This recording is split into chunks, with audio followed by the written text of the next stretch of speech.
Did you ever meet her? Billie. Mm-hmm. I was scared of her though. The young singers nowadays are a lot more bold than I wouldn't have known how to walk up to Billie Holiday and say, "Hey, Billie, you know what I mean?" or give her my record or nothing. Mm-hmm. Yeah, I adored her. Oh, I do adore her. She gave us a lot. She's a beautiful woman who never sold her soul. She didn't do anything for money. Not one time. And there's never been a more beautiful woman on the stage than Billie Holiday. She was, yeah, a queen without her court. Hmm.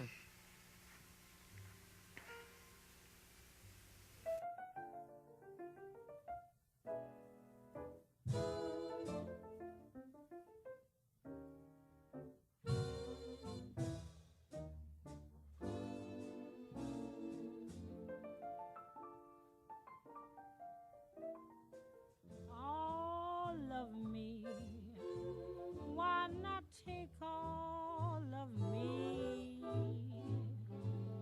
Can't you see? I'm Billie Holiday no was born on good April 7, without 1915 in Philadelphia, Pennsylvania, under her birth name Eleanora Fagan. Her parents, who were never married, were Sarah Julia Fagan and Clarence Holiday. Clarence was a musician and pursued a career as a guitarist and jazz banjo player, and so he left his wife and daughter shortly after Holiday's birth. Her mother, at the age of 19, had moved to Philadelphia after her parents kicked her out of their Baltimore house for becoming pregnant. Sarah had no support from her parents, so she decided to have young Billie stay with their older married half-sister Eva Miller in Baltimore, Maryland. There, Holiday was first introduced to the culture of jazz in the urban city. Young Billie grew up in a complicated and lonesome childhood, with her mother struggling to earn money as a train attendant on passenger railroads and her father as an infrequent visitor. Billie was primarily raised by Eva Miller's mother-in-law, Martha Miller. In 1920, Sarah married Philip Gough, and Billie began to have some stability in her home life.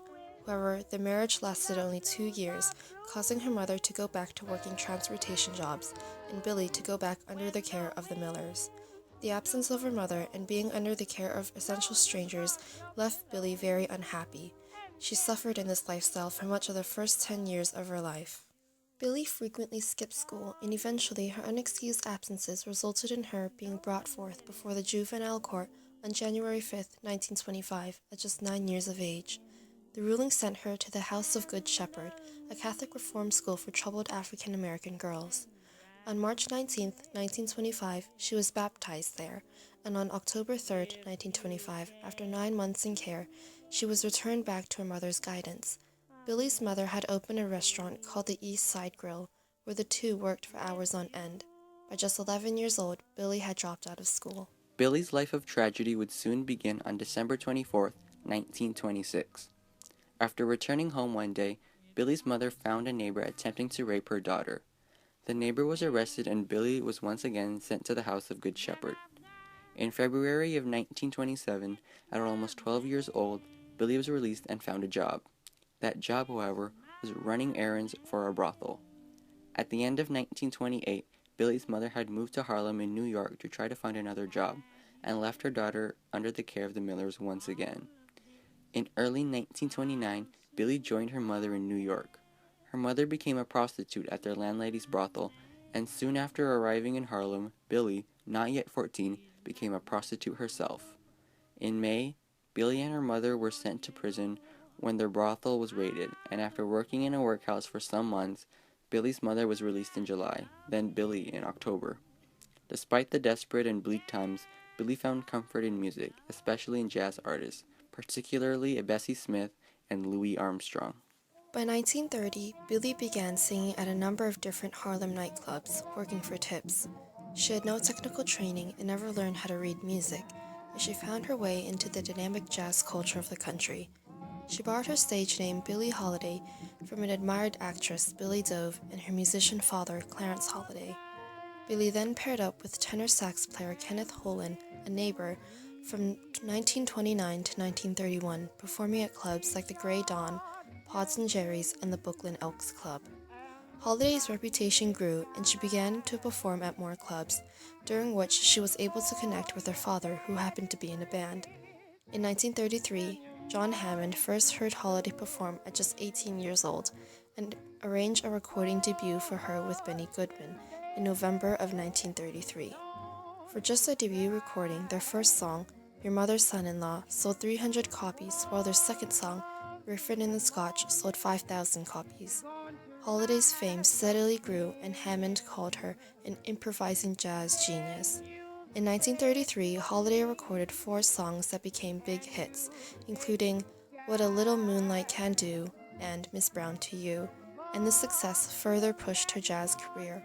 From there, she was able to land herself a recording contract of her own, and until 1942, she had recorded numerous master tracks that ultimately became an eminent part of early American jazz music. In 1936, Holiday began working with Lester Young, who gave her now famous nickname Lady Day. In 1937, she worked with Count Basie, and in 1938, she worked with Artie Shaw, and her affiliations allowed her to become the first woman ever to work with a white orchestra.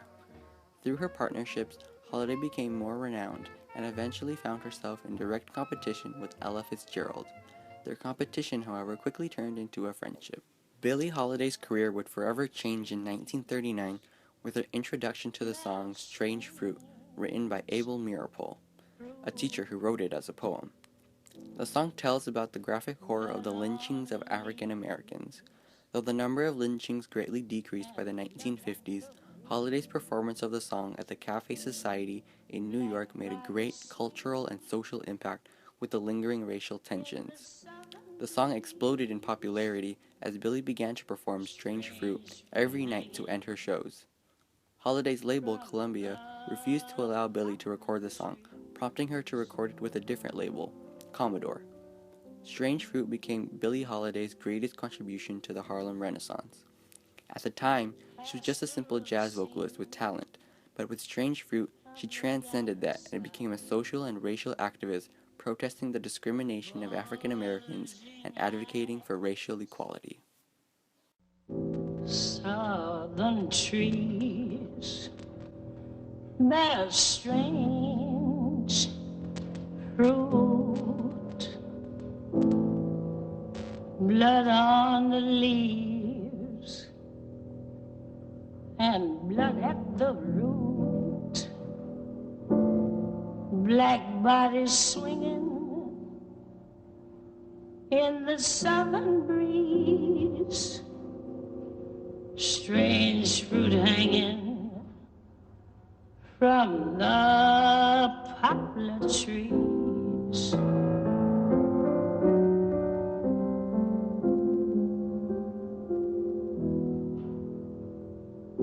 Pastoral scene of the gallant South, the bulging eyes and the twisted mouth, scent of magnolia, sweet and fresh. Then the sudden smell of burning flesh. Here is a fruit for the crows to pluck, for the rain to gather, for the wind to suck, for the sun to rock, for the tree to drop.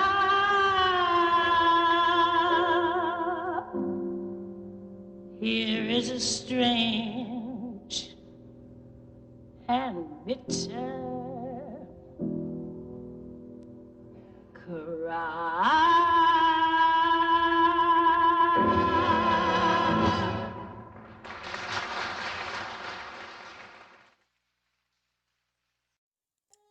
After Strange Fruit, Billie Holiday further rose to stardom and became a household name.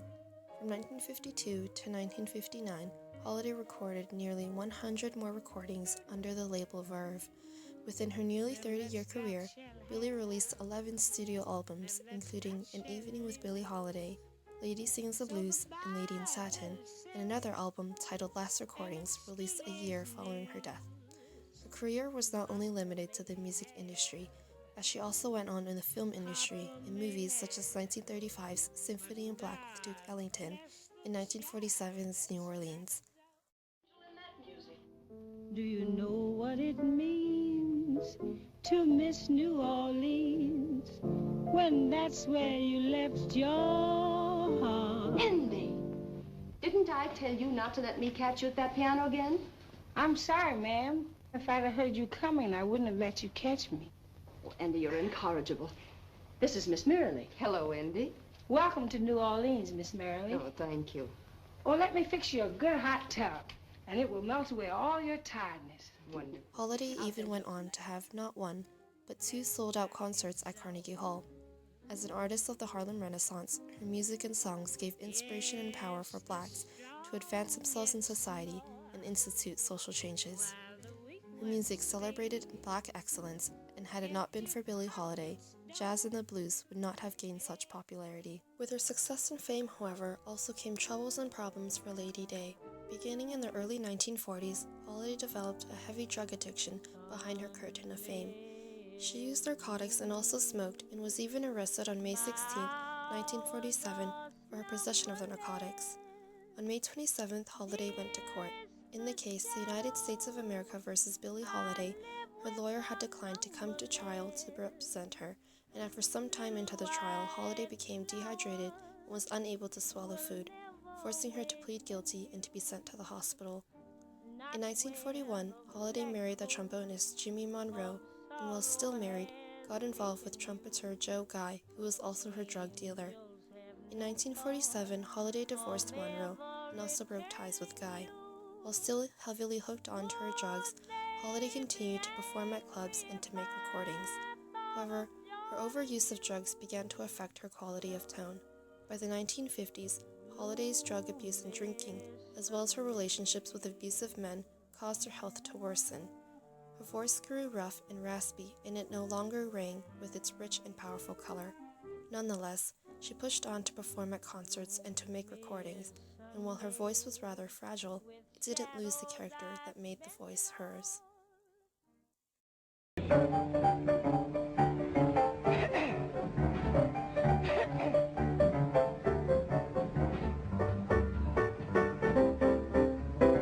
Oh, what little moonlight can do. Her battle with addiction further led to health problems. By early 1959, Holiday had developed heart and liver problems, specifically cirrhosis of the liver, due to her abusive use of drugs.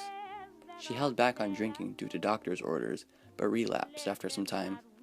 On May 31st, 1959, Holiday was taken to the hospital for liver and heart disease treatment. While there, as she lay dying, she was arrested and handcuffed for drug possession. Her hospital room was raided and was constantly under police guard. She would remain in the hospital for her final months until her death on July 17, 1959, at 3 o'clock in the morning. Autopsy later confirmed the cause of death as heart failure and pulmonary edema caused by cirrhosis of her liver. Her service took place on July 21, 1959, at the Church of St. Paul the Apostle in Manhattan. She was later buried at St. Raymond's Cemetery in the Bronx.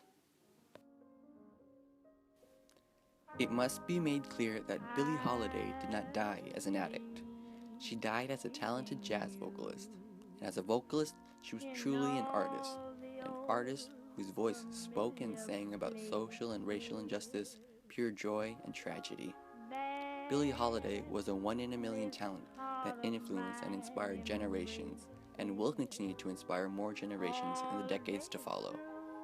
She had her fair share of personal demons, but in spite of all of that, she rose as a beautiful woman to become one of the greatest personalities of the modern world. She has permanently imprinted her music and influence onto the world. The legend that is Billie Holiday will forever be missed, but may the sweet sounds of the late and great Lady Day forever echo throughout the sound waves of history. The blues to me is like being very sad, very sick, going to church, being very happy. There's two kinds of blues. There's happy blues and there's sad blues. I don't think I ever sing the same way twice. I don't think I ever sing the same tempos. One night's a little bit slower, next night is a little bit brighter. That's kind of how I feel. I don't know, the blues is sort of a mixed up thing. You just have to feel it. Anything I do sing, it's part of my life.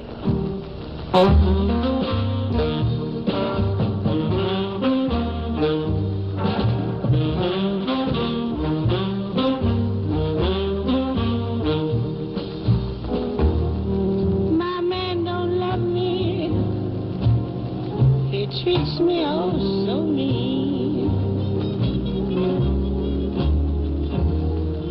My man, he don't love me. He treats me awful mean.